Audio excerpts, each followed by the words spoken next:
Tapi ulo salam mulya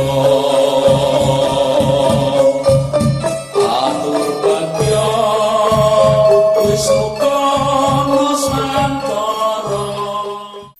Om wilahing jati nuhuni hajat jati leluhur Nusantara tapi uluk salam mulia. Ada sebuah pepatah ya, tidak mengenali dirimu jangan engkau bermaksud atau mengaku, bahkan mengaku mengenali Tuhanmu. Ada sebagian yang mengatakan singkatnya itu tidak mengenali. Apabila engkau tidak mengenali dirimu, niscaya engkau tidak akan mengenali Tuhanmu. Lalu saya sekarang akan menguraikan sesuai dengan jalur spiritual asli keluhuran Jawa yang asli, yang saya maksud jalur spiritual keluhuran Jawa yang asli.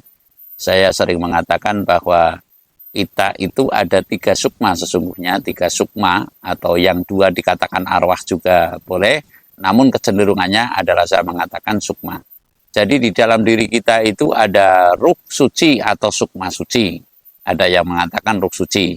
Ya samalah menurut saya, tinggal bagaimana yang diyakini. Kalau saya, sukma suci yang ada pada diri kita ini adalah sukma yang ketika janin 4 bulan itu ditiupkan dari alam Allah. Alam Allah ada yang mengatakan al-ars, mungkin bisa. Ada yang mengatakan sunyaruri, mungkin bisa, terserah saja. Namun di situ ada sukma suci yang kala janin kita 4 bulan ditiupkan dari alam Allah. Nah itulah mungkin yang disebut Nur Muhammad kang sejati, atau cahaya Muhammad yang sejati yang disebut sukma. Lalu sukma ini menempat di dalam janin manusia, ya, janin masih di alam kandungan ibu atau alam kalbu. Lah ini didampingi oleh sukma sejati. Mengapa sukma sejati? Karena sukma sejati dulu itu sudah pernah hidup di muka bumi ini. Sekali lagi, sukma sejati itu dulunya sudah pernah hidup di muka bumi ini dan beliau telah sampai kepada kasampurnan. Tekan marang pangayunaning Gusti kang murbing dumati, dan lalu ditugaskan untuk mengawal sukma suci. Ya, sukma suci ini ketika tidak didampingi dengan sukma sejati, niscaya dia akan sangat kebingungan dalam mengenali alam dunia ini.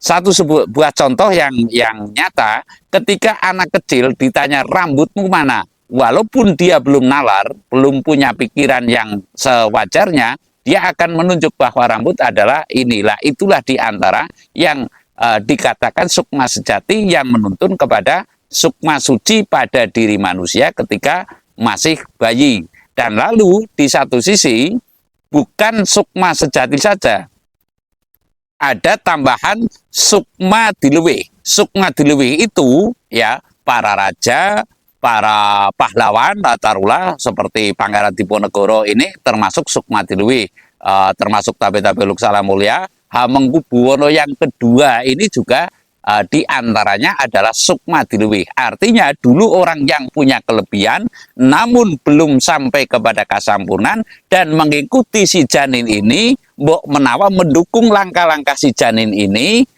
mbok menawa nanti bisa melakoni kemuliaan hidup dan bisa sampai kepada kasampurnan. Sukma diluwih ini mengikut kepada kasampurnanya orang yang diikuti. Ya sekali lagi, kasampurnannya orang yang sukma diluwih ini karena belum sampai ke kasampurnan mengikuti jejak daripada ruh suci dan ruh sejati atau sukma suci dan sukma sejati yang ada pada diri si manusia itu, siapapun namanya, kan kita adalah manusia. Si manusia yang diikuti, mbok menawa yang diikuti itu dalam langkah-langkah kemuliaannya bisa sampai ke kasampurnan, sehingga nanti ini sampai kepada kasampurnan, atau kalau istilah agama itu sampai kepada surga. Lah ini sebuah pemahaman, itulah yang ada pada diri kita. Dan lalu orang itu masih ada pula yang jangkungi.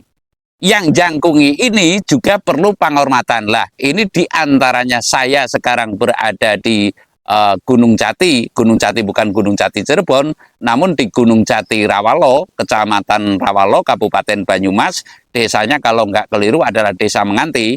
Saya mengantar Pak Rohman, orang Jogja, ya, dan putrinya karena mengenali siapa yang jangkungi. Yang jangkungi itu ya yang ngawat-awati, yang mengikuti, yang sewaktu-waktu ibaratnya manakala ada yang mengganggu, ada yang tidak cocok, dia akan melindungi. Nah, inilah diantara saya meyakini bahwasanya Mbak Aini dan Pak Rohman adalah yang jangkungi itu adalah Tabe-Tabe Uluk Salam Mulia dari Gunung Jati ini, leluhur dari Gunung Jati namanya Nyi Sekar Kunti Dwijawinata. Saya akan merana kepada tata cara ritual atau menggapai kepada keluhuran Jawa ini yang sesungguhnya adalah mengenali diri dan lalu mengenali yang jangkungi. Tata cara ritual menurut pemahaman saya dari guru tuduh saya dan dari guru patuh saya, manakala hari kelahirannya datang kepada yang jangkungi atau yang jangkungi itu ya yang melindungi, yang mendukung gerakannya itu keluhuran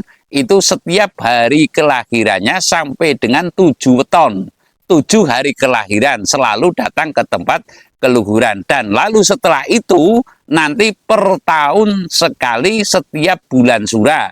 Setiap bulan Sura itu bisa jatuh pada hari kelahirannya sendiri atau Selasa Kliwon dan atau Jumat Kliwon. Ini yang sudah umum dilaksanakan melalui tata cara keluhuran yang saya ketahui. Kalau ada yang mungkin lebih mengetahui ya monggo saja. Tata cara mengetahui diri sendiri dan lalu mensinergikan dengan yang jangkungi. Yang jangkungi itu ya yang mengikuti itu. Dan lalu yang nyinungi. Yang nyinungi ini adalah sukma yang temangsang di pohon yang belum sampai kepada kasampurnaan. Lah ketika mengandung, ya ketika mengandung, ibunya itu ndarbe atau memiliki rasa yang serik dan lalu atau rasa yang nalongso kedaluwarso, nelangsa itu ya sakit hati dan lalu meneteskan air mata gitu. Itulah yang menjadi kendala pada diri kita. Ya sekali lagi yang nyinungi adalah sebuah makhluk halus bisa jadi atau arwah yang jatuh di watu kayu dan mengikuti kepada diri kita. Jadi setiap kita itu ada sukma suci, ada sukma sejati, ada sukma tiluwi, ada yang nyinungi, ada yang jangkungi. Lah, ini kita mesti mengenal dan lalu kalau sudah mengenal apakah itu harus dibenci? Ya, tetap kita harus rawat, yang penting kita bisa mengendalikan dan tetap kita berpijak kepada perjalanan kemuliaan hidup. Niscaya dengan demikian nanti kita akan bisa sampai kepada kasampurnaning urip dan lalu menggapai kepada kasampurnaning pati. Ini adalah pemahaman kami yang tidak harus dipercaya oleh siapapun, ya sekali lagi tidak harus dipercaya oleh siapapun, namun betapa pentingnya mengenali diri kita masing-masing dan lalu mengenali siapa yang nyinungi, siapa yang jangkungi, dan lalu kita selalu berniat berbuat baik dalam artian kalau uluk salam saya, tapi uluk salam mulia adalah tanda kutipnya tidak ada niat jahat sedikit pun dalam kehidupan kita dan lalu kita tetap sayek saikokapti berbuat yang terbaik untuk diri kita. Mengapa kita mengatakan berbuat yang terbaik buat diri kita? Walaupun kita berbuat baik kepada orang lain, namun orang lain tidak berbuat baik kepada diri kita, tetap kita berbuat baik. Niscaya di situ kita adalah termasuk orang yang bisa lebih cepat mencapai kepada kesampurnaan urip. Saya rasa demikian. Terima kasih.